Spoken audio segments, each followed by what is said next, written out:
Hey, welcome to another edition of Vegas Bad Boys of Podcasting. I'm DJ Impact. We got Matt Michaels here and Sin City Steve, and we're happy to be with you. And as always, feel free to throw any of the comments into your chat box. We're live, YouTube Live, Twitch, Facebook Live. Throw it in. We appreciate it. We'll try to get it in as we see fit. All right. Uh Let's get into it, fellas. We have some more wrestling that took place this past week. We normally start off with our four-way stop, so we'll do that right now. All right, Sin City Steve, man, what highlights did you have for this week? Well, first things first, Swerve Strickland and Keith Lee are your new AEW World Tag Team Champions after Swerve pinned Ricky Starks in the three-way on Dynamite. Yes, Swerve in Our Glory versus Team Taz versus the Young Bucks, in which the champions they were not involved whatsoever in the deciding fall. So, I always call WWE out whenever they do that shit. Kind of diminished things with that going down in the AEW Tag Team title match. But nonetheless, congratulations to Swerve. Congratulations to Keith. Both guys definitely deserved. And now it'll be very interesting to see the way that the entire tag team division shakes out in AEW in light of what transpired later on during the week. And, there are some rumors that are circulating, most notably that the Young Bucks may actually be taking some time away. So, Matt Michaels, your prayers have been answered possibly. Elsewhere, we now have our ROH World title match signed for Death Before Dishonor. Claudio Castagnoli will challenge Jonathan Gresham for his ROH World title. And give me all of that. Let those guys have some time on this show. This will be a technical wrestling fan's dream if they let these guys do what they can do and what they are the best at. And that's technical wrestling. Right. Okay. No doubt. Matt Michaels, what highlights did you have? First, Theory, Brock, Heyman, Otis, Gable, opening Raw. Beautiful. Otis, F5 through the announce table. I mean, come on. Theory, I say, becomes a face by next year, just in time for MJF to arrive to be the big heel. There you go. There's your matchup. Wow. Becky does not get enough credit. Remember how mediocre she was just 5 or 6 years ago. Just pretty much the same as Liv Morgan right now. So let's see what can happen with Liv. Clown ass truth. I love that. Calling him clown ass truth. That was a good little segment. If you watch Austin Theory's bump on Dolph's super kick, that's why Theory is going to be a fucking star. It's fucking awesome. It's not like all the other guys just kind of sell that kick, blah, blah.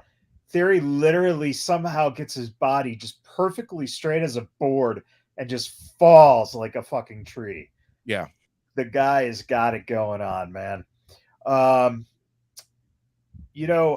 Grimes promo, and you could, definitely called him an Irish asshole on JD McDonough, but also you could hear him audibly saying and calling him a motherfucker as he was going up the ramp. Pretty deadly, dressed as cowboys. Can't go wrong. Chase, Bodie, and Thea in London. Sir Chase is coming. And Pat McAfee is gold. It's not TV 14 yet, but douchebag Baron Corbin. Brilliant stuff. No doubt. Good stuff, man. I just happened to just put down this three that definitely stood out. I enjoyed the Lashley and Riddle versus Rollins and Theory match on Raw. That was great. And, of course, the return of Dolph Ziggler. And we kind of know where he was going to fall in this. So I guess he's a face now, huh? We get a chance to like Dolph again. So anyway, that was cool to see. Man, the Roxanne Perez and Mandy Rose, the ending of that for sure. I wasn't ready. Maybe there was. I shouldn't probably be shocked. There was probably some things that I probably missed leading up to that. But yeah, being turned on by Cora Jade, beating up on Roxanne, that was tough right there. I will say this as well, though. In the same show, the Giovanni and Apollo Crews, I actually enjoyed that match, and I'm gonna tell you, I think this is Apollo's. This is his role right here. I think this is his role. Do exactly what he's been doing for 10 years, jobbing out because he sucks. Yeah, you're right. Thank you. No, I don't think Apollo sucks, but I think this is more in his league of helping guys like Giovanni look really good. And I thought Giovanni looked, and by the way, I love the camera tricks. I love all of that. How it's pretty much your phone, right? We record video and we can shoot a picture right there. I love that. That whole thing was pretty cool. So, anyway, that's pretty much where I'll end my four-way stops for the week. I'm gonna jump right over though into the two sweets. So let's do that.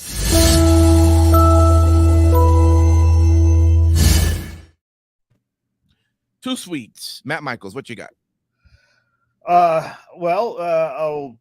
go with you and say Mandy versus Roxanne, the match, and Cora Jade's turn. I think now, unlike you, I think it was set up fairly, very, very simple.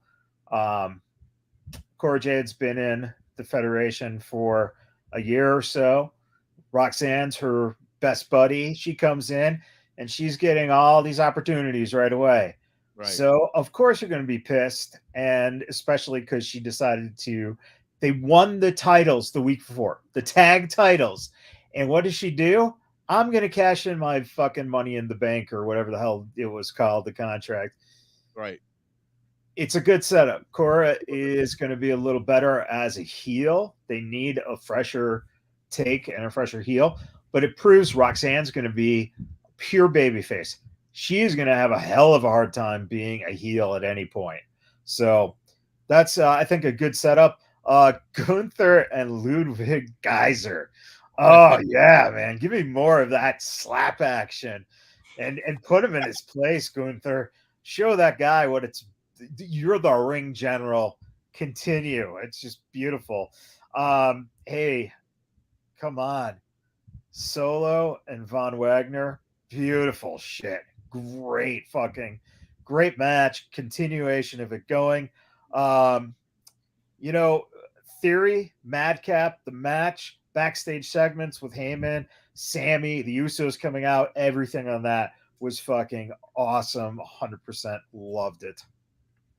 No doubt. Thank you much, dear. Sin City Steve. All right. So Wardlow and Orange Cassidy. Yeah, I'm just going to say those two names, okay? Now, obviously, very evocative response, usually, for especially the latter name. A lot of people are still sleeping on the ability of Orange Cassidy. Likewise, Wardlow looked very solid. This match was a banger to kick off Dynamite all around. Mm-hmm. Quite frankly, I was unsure how. Go ahead and shake your head, Michaels. I was until he stops doing those baby kicks. Fuck that shit. That was an embarrassment. Doing that shit with that guy who could kill you. Come on. All right. Awesome. Anyway, I was unsure how they would pull off the babyface versus babyface dynamic, but they definitely exceeded my expectations because I actually go into a wrestling show with an open mind. Anyway, elsewhere, Jonathan Gresham on my TV every week is a damn good thing. Have him going over Lee Moriarty this week was definitely the right call. Looking dominant was definitely a right call. Moriarty is very underrated, but again, you continue to build Jonathan Gresham, and I was unsure of how he would take to being a heel because I haven't seen Jonathan Gresham ever as a heel. Just by nature of things, a very solid technical wrestler is not traditionally a heel, but he's pulling it off, and I'm interested to see how he progresses and gets the character better. Elsewhere, gotta miss Pat McAfee on SmackDown the week before last. This week's show was definitely proof of that.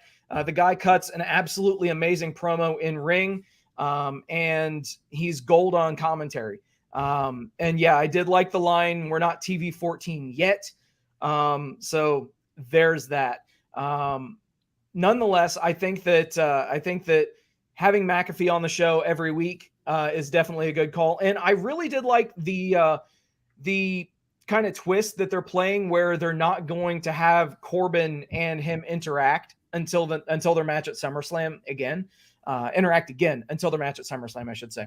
But yeah, I think that it was very, very solid stuff. And then obviously Heyman, obviously cutting the same promo to both Moss and Theory, just changing up a couple of words, but it just adds depth and adds layers to that onion.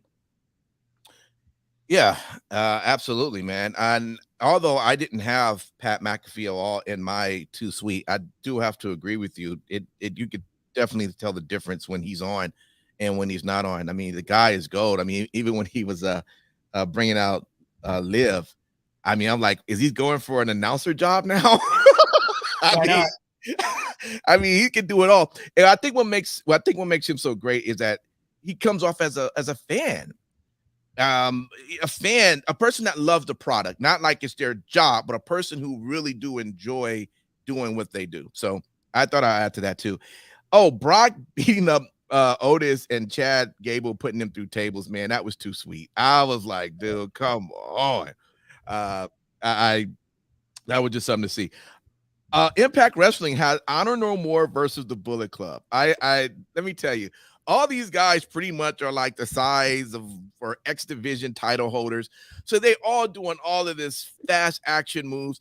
If you don't know, Honor No More consists of Ring of Honors. I guess they're not Ring of Honor. They're no more Ring of Honor, but Eddie Edwards, Matt Taven, Mac Bennett, and Kenny King, and was going against Bullet Club's Good Brothers, Chris Bay, and Ace Austin. So you can just imagine just hearing those names, how fast paced that it was going, and it was great. End up being Honor No More, winning because Maria is going to go ahead and kick Luke Gallows in his I don't know what type of balls he's got, but in his balls. Okay, I don't know what type. Enough to hurt him, all right? And so they took the win on that. Last Too Sweet for me, Madcap versus Theory. That match was awesome. I'm telling you, I've been a Madcap fan just ever since he come out. Y'all know that. I've been riding with this guy. I seen something there. I know the jokes and everything might have seemed kind of corny, but this guy's right here. Yeah, I think he's definitely going to be someone to keep your eye on going forward. But we got to start off with WTF of the weeks. I'm sure there's got to be something, right?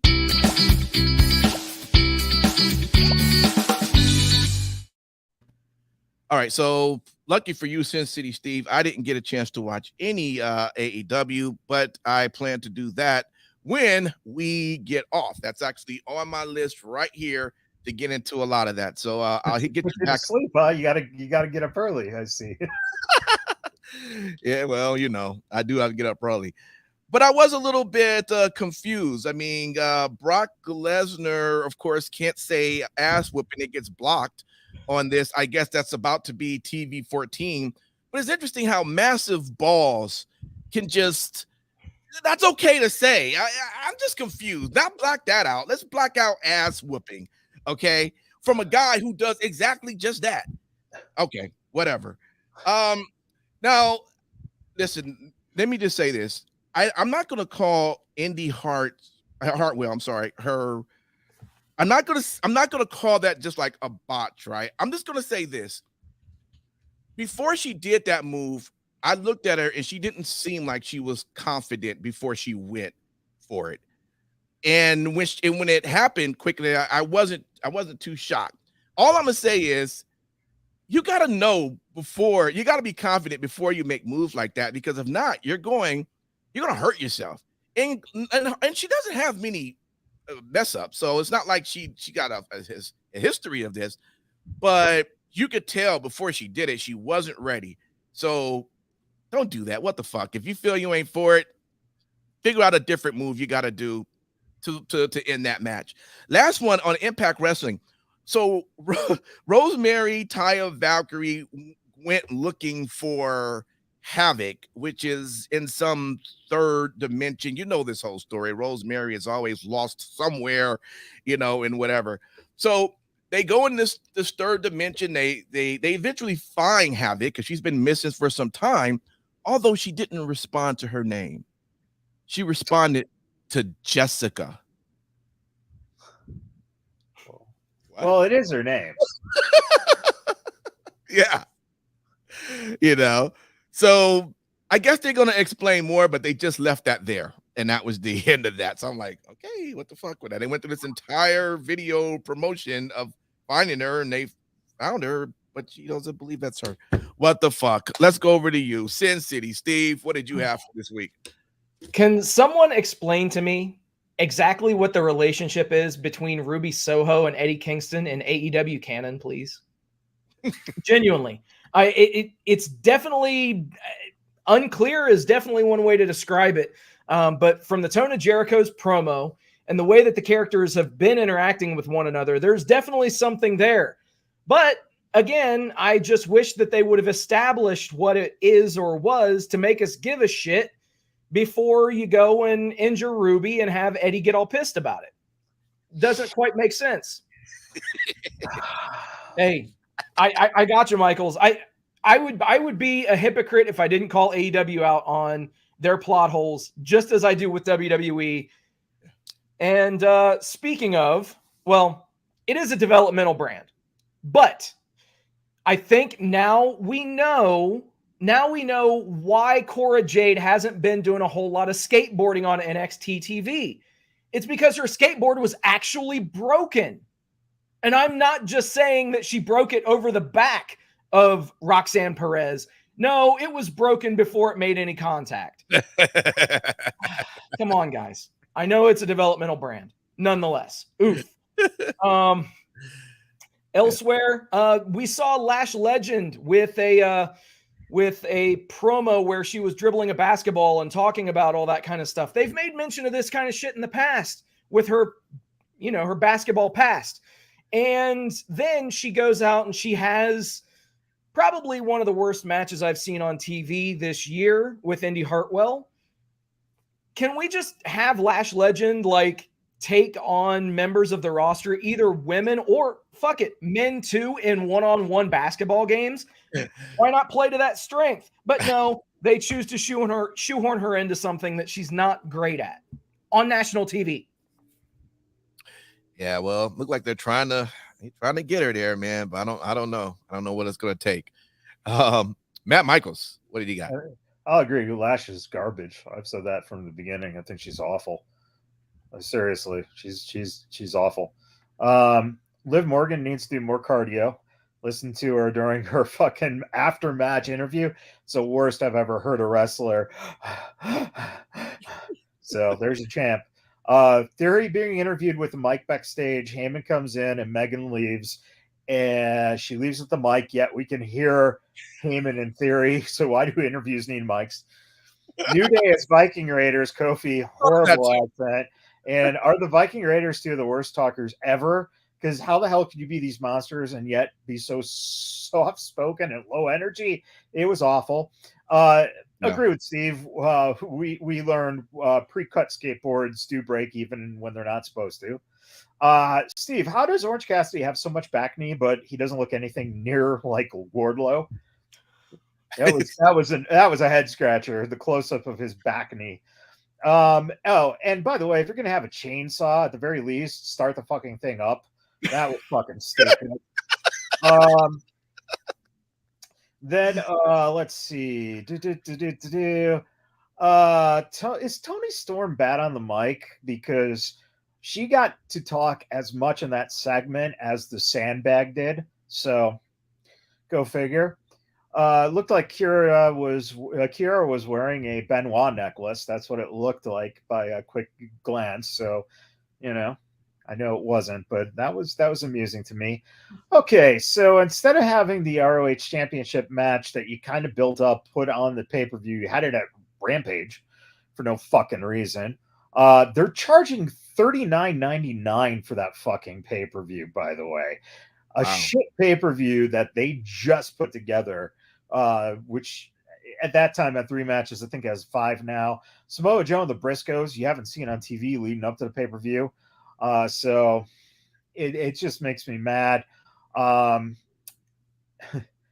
Listen, I like Swerve and Lee a lot, but Starks and Hobbs are your fucking guys, and you put the belts on WWE guys again. So that again makes no fucking sense to me.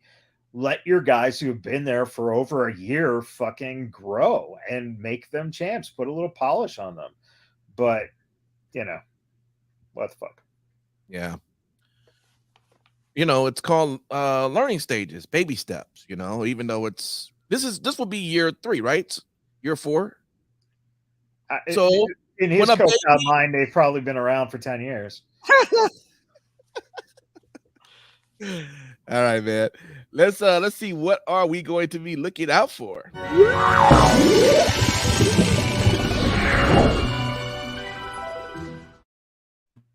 All right, let's start with you, Sid City. What you looking out for, man? So, in his vignette this week, Miro asked whether he should destroy the House of Black or join them. Interesting. We also saw how Sting and Darby continued their feud with the House of Black. Okay. Are we going to get Sting, Darby, and Miro versus the House of Black, or are we going to get Miro joining to beat down Sting and hopefully retire Sting once and for all?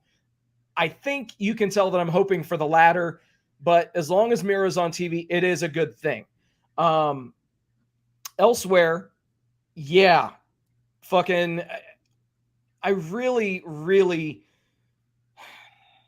I'm looking out for it as a cautionary tale, because I can tell what they're going to do with the whole Theory cash-in at SummerSlam. And so help me God, if Theory walks out of SummerSlam as your champion, the only way that it had better happen is if Paul Heyman is at his side. Bottom line. I agree. Okay. I like that. All right, let me jump in here. Then we'll let Mr. Michaels go. I just had a couple. I'm looking forward to for next week on Impact Wrestling. There's going to be a #1 contenders match for Josh Alexander's title, which he's going to be fighting for at Emergence in 2 weeks, and it's going to be against the Machine Guns, or Motor City Machine Guns, or Alex Shelley versus Chris Sabin. I actually want to see that. I mean, we've saw them have matches before, but this is going to be, I think this is going to be a great match. No matter what, Josh should still come out on top, the winner. But I even think that's going to be a good match, even if it's Alex and Josh, or if it's Chris and Josh. Either way is going to be a good match. So I'm looking out to see how that comes out. So don't you mean Matt and Nick Jackson versus Josh Alexander? No. Man, I am looking forward to meeting Maxine Dupree. Yes. Next week. And the entire new Beachline collection. Let me tell you, fellas, I am so excited about this team being put together. I'm loving everything about it. I didn't know where it was going to go, but I knew it had to be something great. And I can't wait to see who this Maxine Dupree is going to be for next week. I'm telling you, that's going to be the highlight of my week going into SummerSlam. All right. Over to you, Mr. Michaels. What you looking out for? It should be I'm with you on Maxine Dupree. I also, part of me just really wants it to be Max Dupree dressed in drag. No. That's what I'm figuring it's going to be. Right? No, that would be fucking amazing. That would be great. His sister, just like Elias and Exactly. My brothers. That'd be fucking great. I am looking forward to Double J as the guest referee in the tag team championship match. It's in Nashville. It's his fucking hometown. Hell yeah. And don't piss him off, slap nuts, because he'll guitar someone. And that might be how the Usos lose their championship, is an arid guitar shot, which would, not be a bad way. Get the belt off of Roman, get the belts off of them, and there you go. A little fresher. Looking forward to the reveal of Schism. Who are they going to be? Very, very interested in that. And interested in seeing Pretty Deadly versus Brooks and Jensen. Nice. It should be a nice little. I love Pretty Deadly as that. Just like they should be the part of Dupree's team. They have that model fucking thing going. So I really do. I enjoy. I don't understand why they're not up there and on that team. They have the experience, so yeah, it would make sense. But I'm also looking forward to the fact that Cesaro is winning the ROH title. Yeah, there's that. All righty, let's get into our final segment of the show. Best in show. What did we like best this week? Let's see.